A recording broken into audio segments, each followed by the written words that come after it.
it is now my honor to invite our next speaker, Dr. Tony Najdera, MD, PhD, MARR. He's a medical doctor trained at Massachusetts Institute of Technology, PhD in neuroscience and Harvard University, and a globally recognized Vedic scholar. He is the commander-in-chief of the International Maharshi Movement. Dr. Najdera was the first researcher to initiate researches on Maharshi Ayurveda in the 1980s. He has also, to his credit, one of the most important discoveries of our times of locating Veda in physiology. I now request Dr. Najdera to please deliver a vote of thanks for our beloved minister, sir, and address the symposium. Namaskar and Jai Gurudev. It's a great honor and joy to see this great assembly in the presence of Sri Nayak Ji, the great honorable minister who has, in few words, expressed to us the beautiful, deep, and far-reaching approach of Ayurveda, and particularly during this time of the pandemic that is threatening world balance, world economy, world health in many, many ways. And we see again, as Sri Nayak Ji expressed, with the great blessings of Sri Modi Ji, our great leader in the world on the level of knowledge and Veda and science, wanting to give to India and the whole world the most perfect approach to wholeness and fullness and perfect health, which is the basis for creativity, for organizing power in society, and for the great well-being of human life on earth. Sri Nayak Ji, in his presentation, beautifully highlighted all the aspects of knowledge and practical values that will help to alleviate suffering and create health and wholeness everywhere. We all feel very grateful for his activities and his leadership in this field, and for his really great gift to the whole world from the land of the Veda, from India, Veda Bhumi Bharat, Deva Bhumi Bharat, that is giving and giving always to the world knowledge, wisdom, science from its really deepest value, and great, great hope for humanity. It is my joy to be with all of you, great leaders in our world of health and wholeness, and emphasize again, as many beautifully have expressed and will be expressing, the contribution of the Vedic tradition through Brahmananda Saraswati, Jagat Guru of Jyotirmat, and his great disciple, Maharishi Mahesh Yogi, a holy, divine individual from the Vedic tradition, who has awakened in our lives, personally in the West and also in the East, now with all the awakening and the expansion of knowledge that is happening in Veda Bhumi Bharat, of great knowledge for perfection in life. Maharishi has emphasized many aspects of Ayurveda. At one point, he highlighted 20 aspects of Ayurveda, and many of our scientists who worked under his guidance will be highlighting some of them and the scientific research on them. I'd like to emphasize an aspect or two that have been of great importance, and these are aspects that usually have been ignored. Maharishi has emphasized that Ayurveda is Ayush and Ayu, life and the span of life, and Veda also. So Veda is part of Ayurveda, and Veda is the knowledge that is complete about life and its wholeness and its fullness, starting from the most abstract level of life, which is consciousness, and how consciousness itself projects into material aspects. It is actually consciousness that creates matter. It's not matter that creates consciousness.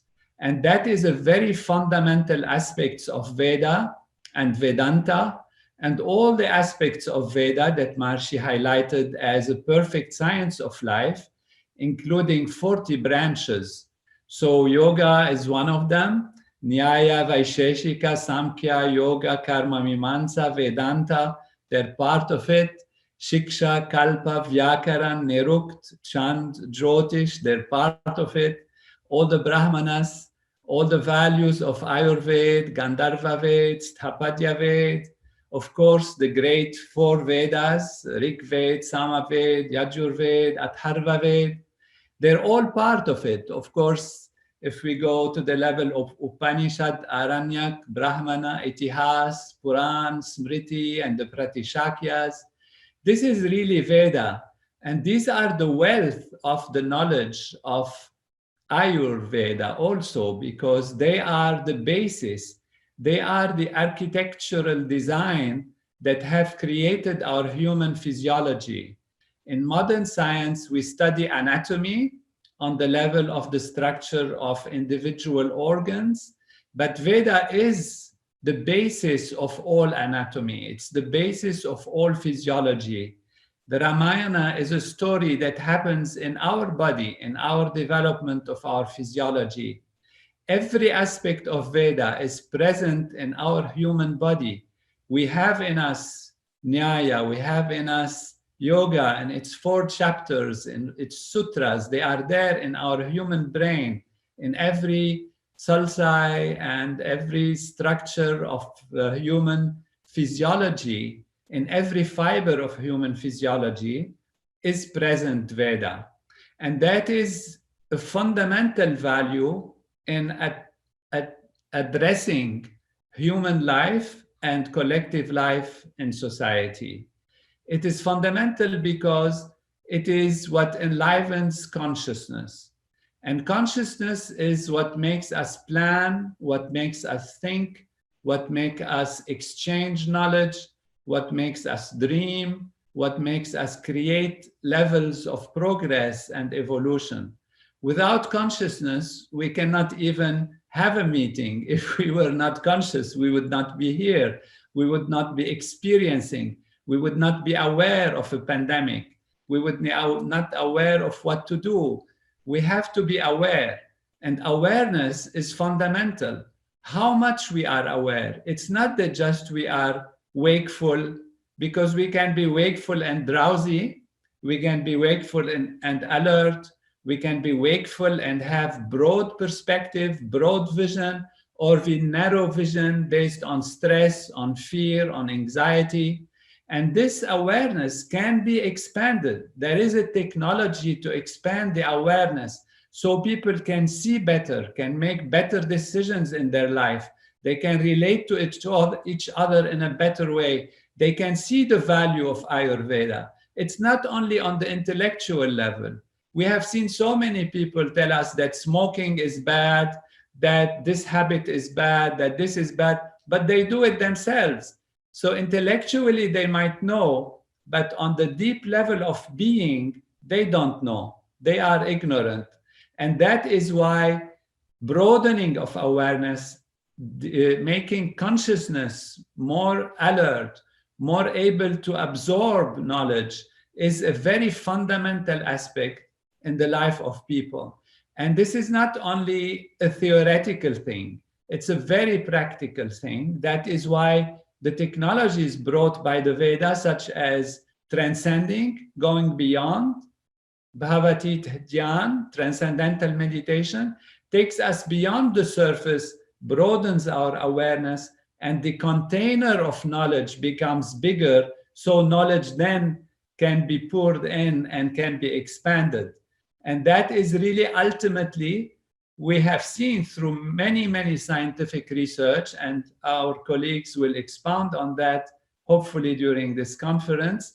We have seen the development of better life, a younger physiology, stronger immune system, which all have direct impact on fighting disease, as the speakers, and particularly, of course, Sri Nayak Ji, the Honorable Minister, a great leader, has expressed the importance of the individual's ability to respond to disease, the individual ability to deal with it.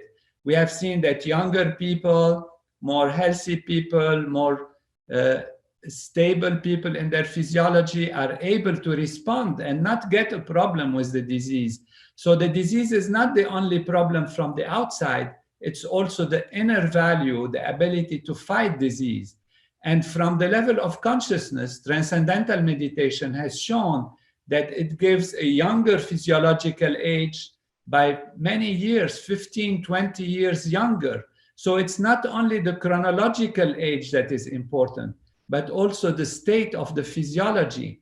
And from the level of consciousness alone, already we can see that we can really prevent and help to reduce the inflammation, because ultimately the virus comes, it creates what they call a cytokine storm, which inflames the whole body, and then the body cannot handle it. But if the body is young and solid and strong and the immune system is balanced, then it can fight it. So that is a very important aspect of what Ayurveda contributes, what the science of Veda, because Veda is a science, also contributes. Our human physiology is an image of Veda, is structured in Veda. And therefore, another aspect is the Vedic sounds, the chantings of the Veda. These chantings that we have in India, in the Vedic tradition, is not just a religious thing on the level of belief. It has that value. It's not just a philosophical ideas. It has that value in a great way. It's a very wise, profound knowledge. But even on the level of reverberation of the sounds of the Veda, Veda can cure disease, can re-establish balance in the physiology. So we have a knowledge from consciousness, from the intellectual value, understanding. Knowledge is a great purifier, as Krishna said to Arjuna in the battlefield in the Bhagavad Gita. That is the greatest purifier. So we have awareness, we have knowledge, we have Vedic sounds, and of course we have all the beautiful herbs and plants and diet and behavior and daily routine in accordance with natural law that we have from Jyotish, living in tune with nature. So all of these values are Veda, and all of these values are Ayurveda. And this is the wealth and great wisdom and depth and width of knowledge that India can offer to the world. And we are very proud of our great Sri Nayak ji, with the great leaders in India, Sri Modi ji, that are giving this knowledge wholeheartedly and fully to the world, to create a heavenly life on earth and remove suffering from every corner of the earth. Thank you for the organizers and for everyone participating. It's my great honor and joy to be with you, and wish you success and the spread of this profound knowledge with all aspects of Veda becoming a science of life. It is not only a science of wisdom, it's a science of actual living. And generously, the great saints and wise people of India, in our recent time with Maharishi Ji's guidance, are spreading this knowledge for the benefit of all mankind. All glory to the tradition of Vedic knowledge, all glory to Gurudev, Maharishi, all glory to Sri Modi Ji, Sri Nayak Ji, and everyone assembled. Jai Gurudev. Thank you, Dr. Nader, for those inspiring words.